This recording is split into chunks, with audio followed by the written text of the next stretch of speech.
እስራኤል በሊባኖስ ጥቃት በመፈጸሟም የሶስት ሰዎች ህይወት ማለፉን የሊባኖስ ጤና ሚኒስቴር አስታውቋል።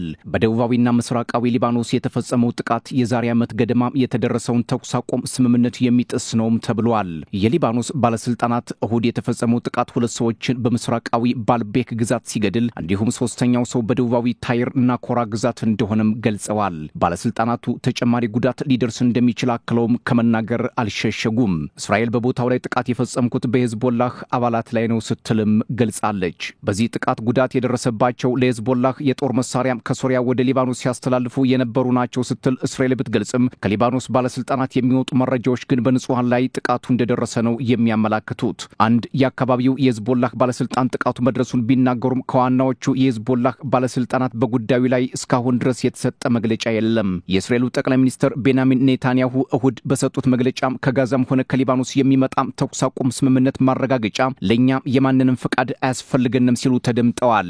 እስራኤል ነጻ ሀገር ናት፣ በራሳችን መንገድ ራሳችንን የመከላከል መብት አለን፣ የወደፊት እጣፈንታችንን የምንወስነው እኛው ነን ሲሉም ተደምጠዋል። ያሁኑ ጥቃት የመጣው ከ11 ወራት በፊት እስራኤልና ሂዝቦላ ተኩስ አቁም ካደረጉ በኋላ መሆኑ ነው የተሰማው። ለየትኛው መከላከል የማንንም ፍቃድ አንፈልግም ሲሉ የተናገሩት ኔታንያሁ ደህንነታችን ለማስጠበቅ እንቆማለንም ብለዋል።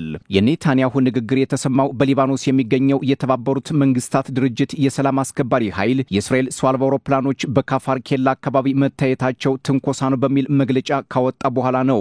በደቡባዊ ሊባኖስ የተባበሩት መንግስታት ድርጅት ሰላም አስከባሪ ከ1978 ጀምሮ በእስራኤልና ሊባኖስ ድንበር የሰፈረ ሰራዊት እንደሆነም ይታወቃል። እስራኤል በዚህ አካባቢ ተደጋጋሚ ጥቃት በማድረስ ክስ እንደሚቀርብባትም የሚታወቅ ነው። የሰላም አስከባሪ ድርጅቱ የእስራኤል ድርጊት በተባበሩት መንግስታት ድርጅት የጸጥታው ምክር ቤት 1701 የውሳኔ ሐሳብን የሚጥስ ነው ሲል በኤክስ ገጹ ላይ ማስፈሯል። ባለፈው ሳምንት የተባበሩት መንግስታት ድርጅት ባለሙያዎች እስራኤል በአካባቢው ጥቃት ልትፈጽም ትችላለች ሲሉ ማስጠንቀቃቸውም የሚዘነጋ አይደለም።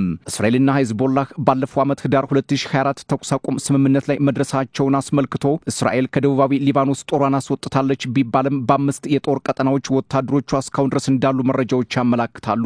አሁን ላይ እስራኤል ፈጽመዋለች የተባለው ጥቃት እየሰፋ ከሄደ ዳግም ጦርነት መቀስቀሱ አይቀር የመሆኑን ፖለቲከኞችም እየተናገሩ ነው።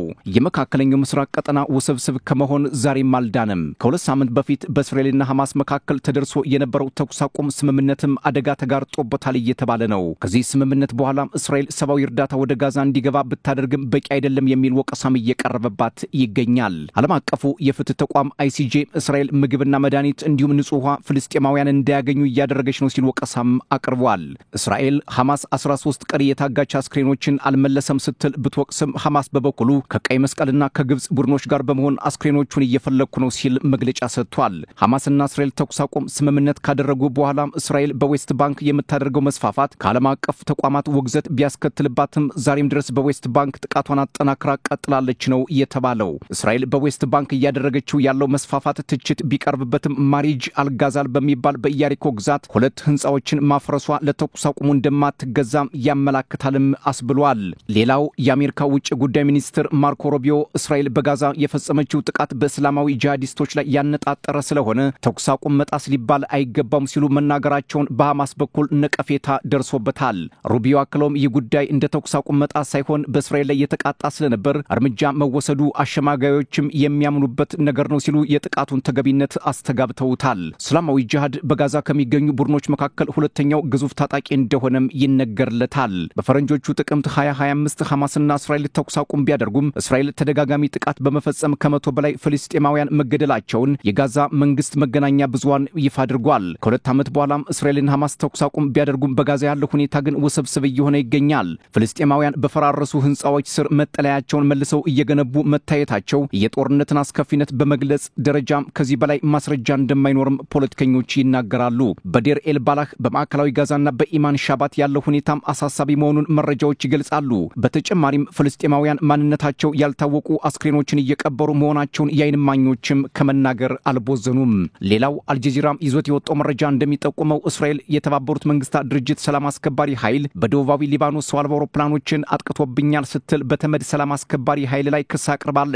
የእስራኤል ወታደራዊ ቃል አቀባይ ናዳብ ሾሻኒ በኤክስ ገጻቸው ላይ በደቡባዊ ሊባኖስ ቅኝት ሲያደርጉ የነበሩ የስለላ ድሮኖች ጉዳት እንደደረሰባቸው ይፋ አድርገዋል። በደቡባዊ ሊባኖስ የሚገኘው የተመድ ሰላም አስከባሪ ኃይል የእስራኤል ሰው አልባ አውሮፕላኖች በተከለከለ ቀጠና ሲበሩ ጥቃት ማድረሱን ከመናገር አልሸሸገም። አላደረገም። ሰላም አስከባሪው አስፈላጊ መከላከል ሲልም ገልጾታል። እስራኤል ግን የድርጅቱን አገላለጽ ግነት ያለበት ስትል ውድቅ አድርገዋለች። እንደ ፖለቲካ ተንታኞች እስራኤል አሁን ላይ በደቡባዊ ሊባኖስ ጥቃት መፈጸሟ፣ ወደ ጋዛም የሚገባውን እርዳታ ማስተጓጎሏ፣ በዌስት ባንክ የምታደርገው መስፋፋት ቀጠናውን ወደ ለየለት ትርምስ እንዲያስገባው ስጋታቸውን ከመናገር አልሸሸጉም። ሐማስና እስራኤል በቅርቡ ተኩስ አቁም ላይ መድረሳቸው የመካከለኛው ምስራቅ ቀጠና መጠነኛ ፎይታ ያገኛል ቢባልም በሐማስና እስራኤል ያለው ያለመተማመን መንፈስ ከሂዝቦላህና ከተመድ ሰላም አስከባሪ አካላት የሚወጡ መግለጫዎች የእስራኤል ጥቃት አለመቆም ዳግም ቀጠናውን ወደ መስቀልቅል እንዲያስገባው ስጋት ከመጋረጥ አልዳንም። እናም በጊዜ አሸማጋይ አካላትና በጉዳዩ የሚሳተፉ ኃይሎች የተደረሰው ተኩስ አቁም ሁለቱንም ወገን አሸናፊ የሚያደርግ የፖለቲካ ጥቅምን የሚከተል መሆን እንደሚገባው ቀጠናውን የሚከታተሉ ምሁራን ይናገራሉ።